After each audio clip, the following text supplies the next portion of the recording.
Good morning, you beautiful people. I hope you guys are having a wonderful day today.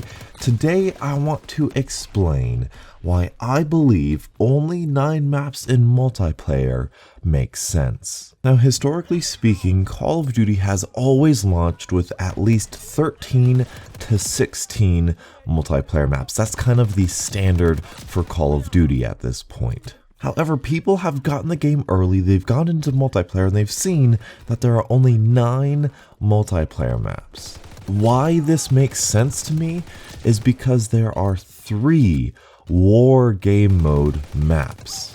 Now, immediately there is a disconnect, there is a lack of thought process for these 3 maps because they are not the kind of standard multiplayer maps that we all have grown accustomed to. We can't play Domination, we can't play Kill Confirmed, S&D, Team Deathmatch on these maps. These 3 war game mode maps are just solely for one game mode. And if you don't like the war game mode, then yes, you only have those 9 maps to play those typical Call of Duty game modes. That is frustrating without a doubt. No matter how much you look at it, that is frustrating, and I will talk about what we need to do about it at the end of this video. But let me explain why I don't think this is some shady Activision attempt at getting more of our money, because there's some DLC stuff we gotta talk about as well. But looking at the base maps that we are assuming we're getting, they could release a patch day 1 and give us more maps and that sort of thing, and that's sort of weird. Some people think that's a thing. I honestly don't think that's a thing. I think that's a far-fetched. I don't think that's gonna happen just because of some of the maps that we found in the game files, but I'm not talking about that anymore.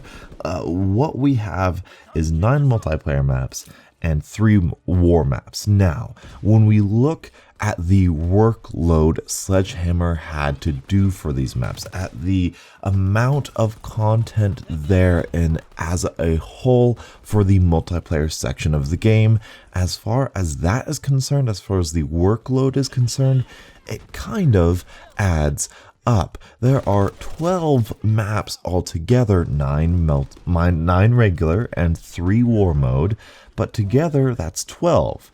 And not to mention, 3 of those 12 are highly detailed, really complex, really well designed, and huge compared to the other 9. So as far as a workload is concerned, that makes sense. You're getting 12 maps, 3 of which are bigger, more detailed, and more in-depth than the other 9. That would give us our magic number between around, I know 12's still a little slim, but the other one's more detailed, so around 13 or more. That is about right. What I believe is happening is I believe Sledgehammer wholeheartedly thinks that those 3 war mode maps are going to be counted with those 9 default maps. That's where they get their magic number of 12. I don't think they only made 9 maps for multiplayer. I think that Sledgehammer believes they made 12 maps for multiplayer because technically speaking, if you were playing a multiplayer match, no matter the mode, you would have 12 different arenas to play in. But donuts, we found multiplayer maps in the game files, and now it looks like they're gonna be the first DLC. Isn't that just an outrage? Aren't you outraged at that they're cutting off our content that we deserve at launch and just saving it for DLC? I don't think that's the case either. It would be stupid for any game developer, Treyarch, Infinity Ward, or Sledgehammer to begin work on a DLC after launch. We have to assume that Sledgehammer is already and has been working on the first DLC even before launch. Now, I don't know how to code games, I just enjoy games, but isn't it possible that they were working on these DLC maps and they were working on a specific build of the game and they were testing things out, they were building it, they were seeing things out of these first DLC maps, and then with that game code, with that build of the game, they gave us our beta and they simply didn't get rid of those DLC map names. Because after all, we're technically not supposed to take a look into the game code. I'm not sure if there's a legal thing that they can do for people who look at the code, but just generally speaking, a game developer doesn't necessarily think that as a gamer you would look into the code. That's just not something normal people do. It's what we do here on YouTube because we're obsessive, but hey, my point is the map names could have been in this code and they could have been always planned as the first DLC from the beginning. I mean, this is a AAA studio. This is Activision, this is Sledgehammer, this is Call of Duty. They've done this a lot. They do this all the time, every single year. They're not stupid. They're not going to panic and say, oh no, we're super behind on content. Just cut 3 of the base maps and give it to them as DLC. That doesn't make sense. Sure, because Activision is evil and they just want our money, it makes perfect sense and all that. But from a logical, reasonable standpoint, I don't think that's the case. So that's why I think all of this makes sense. I think Sledgehammer thinks that we do have 12 multiplayer maps because technically speaking, we do have 12 multiplayer maps and 3 of them are even more detailed and in-depth and have more replayability than the other 9. But now let's get into the frustrating thing that no matter how you look at it is frustrating.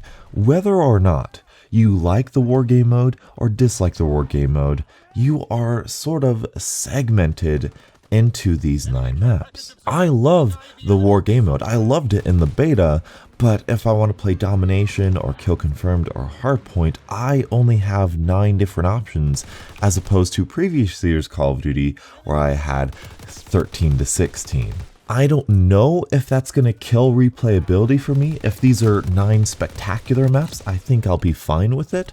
But for the people, maybe myself included, I don't know, I haven't played the game yet. I bought it digitally like an idiot. But if I dislike that, what should we do about it? If we dislike the fact that we only have 9 different maps, what should we do about it? I've seen a lot of people get super ultra defensive and say, well, if you don't like it, just don't buy the game.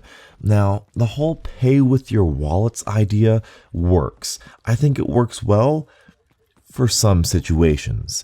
For a huge AAA title like Call of Duty, and specifically about something so small and specific as the number of maps at launch, I don't think paying with our wallet is going to be the right sort of message to send. Unlike maybe something personally like Battlefront 2, where I have something morally wrong with how they unlock stuff, where I'm going to be paying with my wallet and not buying that game.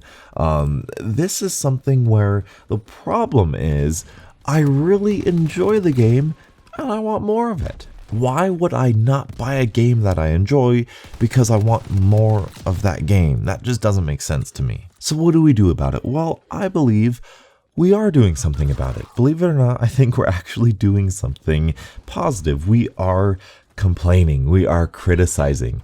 I want us to make these Reddit posts. I want us to make these YouTube videos. I want us to contact your local congressman. Contact your local Michael Condrey on Twitter. Contact Sledgehammer Games on Twitter. Contact the people who go to Sledgehammer for these recording things. Go to Hutch. Go to Exclusive Ace. Go to, I don't know, does Drifter go there anymore? I don't know. Go to the people who get in touch with the developers so they can give them our feedback. Now, there's a way of going about it and being all super COD conspiracy, saying this is the root of all evil, oh, they're just so evil, and how could you do that? Look, these are people at the end of the day. These are rationally thinking human beings. If it is something from the evil corporation of Activision, then it's not something from the developers, and they can kind of give us their thoughts on it. But if they are rational human beings, which I know they are, they will say, hey, we thought you guys would love the war game mode, and you know, I thought 12 multiplayer maps, including the war game modes, would be enough for you guys, and that was kind of our fault. You know, maybe that's something we will get in the future if we rationally criticize rather than blindly hate. And who knows, maybe sometime down the line they'll do something like they did with the Ghosts DLC on PC or the World at War DLC on PC and give us something for free, just for more content. I don't know. I just don't like the whole pay with your wallet if you don't like this one really specific thing about a game. You know, it's like, I didn't like pay with my wallet when, I didn't like Modern Warfare 3's, I don't know, Dead Man's Hand sort of thing. Like, that would be ridiculous. I like the game. I'm going to play the game. Why would I not play the game about this one specific thing? No, let's have a dialogue. Let's open it up. These are people. Come on, guys. Be rational about it. The internet sometimes is just weird. No, that's not true. The internet's always weird. But anyway, that's all I have for you guys today. I'll be honest, I'm bored out of my mind just waiting for this game. I just want this game to come out. I hope you guys have enjoyed. I hope you're as excited as I am, even if we do have 9 maps. I'm freaking excited for this game. So thank you guys so much for watching. Thank you guys so much for your support on all of this. And until the next absolutely beautiful Call of Duty morning, I'll catch up with you guys later. And as always, stay beautiful.